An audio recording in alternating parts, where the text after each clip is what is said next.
परम पिता परमात्मा और उनकी सभी पवित्र आत्माओं को नमस्कार। क्या हमारे अंदर अपनी आत्मा के प्रति मोह है? शायद नहीं।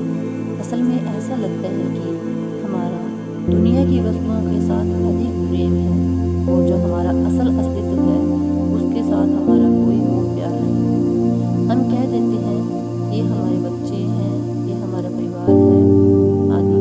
यह ठीक है कि हमारे रिश्तेदार हैं, पर वास्तव में सद्गुरु बताते हैं कि संसार एक नाटक है।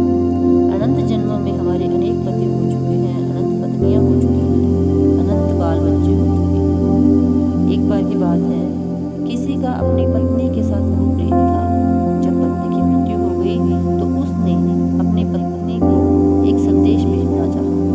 उसने एक नाम अभ्यासी को अपने अंतर में अपनी पत्नी को संदेश देने के लिए कहा। अभ्यासी ने ध्यान लगाया। फिर उस आदमी ने अभ्यासी से पूछा कि मेरी पत्नी क्या कहती है। अभ्यासी ने उत्तर दिया, वह पूछती है कौन सा पति। जब से मैं इस सांसारिक रचना में उतरी हूँ, मेरे इस नाम के अनेक पति हो चुके हैं।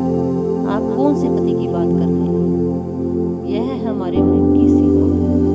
हम सोचते हैं कि रिश्ते इतने असली और जरूरी हैं कि हमारी इनके प्रति बहुत जिम्मेदारी है, पर रूहानी दृष्टि से देखने पर पता चलता है कि इस सारी सोच को पूरी तरह से पलटने की जरूरत है।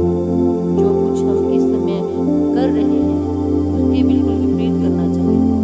हमारी असल प्राथमिकता आत्मा के प्रति अपना कर्तव्य पूरा करने की होनी चाहिए। हमें अपनी आत्मा को दूसरी हर चीज से अधिक कीमती और महत्वपूर्ण समझना चाहिए। जब मन आत्मा को नीचे की ओर गिराने वाले पांचवें विकार यानी अहंकार के बारे में बात करते हैं तो हम सोचते हैं कि हम संसार में इतने बड़े और ऊंचे हैं कि लोगों को हमारे बड़प्पन के बारे में पता चलना चाहिए। हम सोचते हैं कि लोगों को हमारे साथ साथ होने की चाहत होनी चाहिए। हमें हमारे काम का और अधिक महत्व देना चाहिए और सद्गुरु को खुद आकर हमारी सेवा के लिए हमारा धन्यवाद करना चाहिए।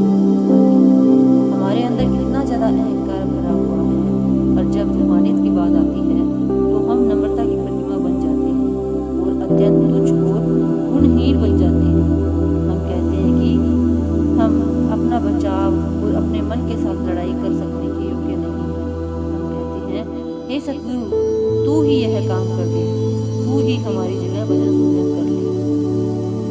रूहानियत के रास्ते पर अपनी मंजिल तक पहुंचने के लिए सबसे अधिक जरूरत अपने अहंकार को बलवान बनाने की है। सुनने में यह चीज अजीब लगती है, परंतु वर्तमान अवस्था में इस मार्ग पर आगे बढ़ने के लिए हमें अन्य किसी बात की अपेक्षा दृढ़ इरादे की सबसे अधिक जरूरत होती है। और पक्का इरादा अहंकार का एक स्वाभाविक गुण है। पक्का इरादा कुछ कर दिखाने का दृढ़ संकल्प है। दृढ़ संकल्प मन का वह गुण है जिसे संस्कृत में अहंकार कहा जाता है, और अहंकार का अर्थ अहम, इच्छा शक्ति या मनोबल भी है। मन का यह स्वाभाविक गुण ही बाहरी संसार में मैं मेरी का रूप धारण करके विकार बन जाता है। मन को बाहर से अंदर की ओर मोड़कर तीसरे नेत्र तक पहुंचाने के लिए मन के इस गुण का लाभ उठाना जरूरी है, ताकि मन कहे मैं यह काम करके रहूंगा, मैं हर हालत में यह अवस्था प्राप्त करके रहूंगा। इस संसार में हम बुरी तरह अहंकार में फंसे हुए हैं। हम जो कुछ करते हैं अहम के अधीन होकर करते हैं, पर अहम हम यत्न या योग्यता के रूप में भी प्रयोग कर सकते हैं। मान लो हमें कोई नौकरी पाना चाहते हैं, उस समय हम पक्के इरादे के साथ अपने अहम का प्रयोग करते हैं।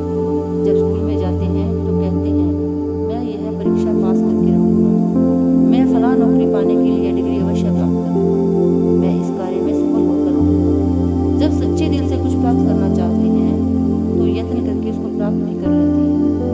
रूहानी उन्नति के लिए भी इसी प्रकार के पक्के इरादे या दृढ़ संकल्प की जरूरत है। हम मन के पांचों हथियारों काम, क्रोध, लोभ, अहंकार को अपने लाभ मिले प्रयोग में ला सकते हैं।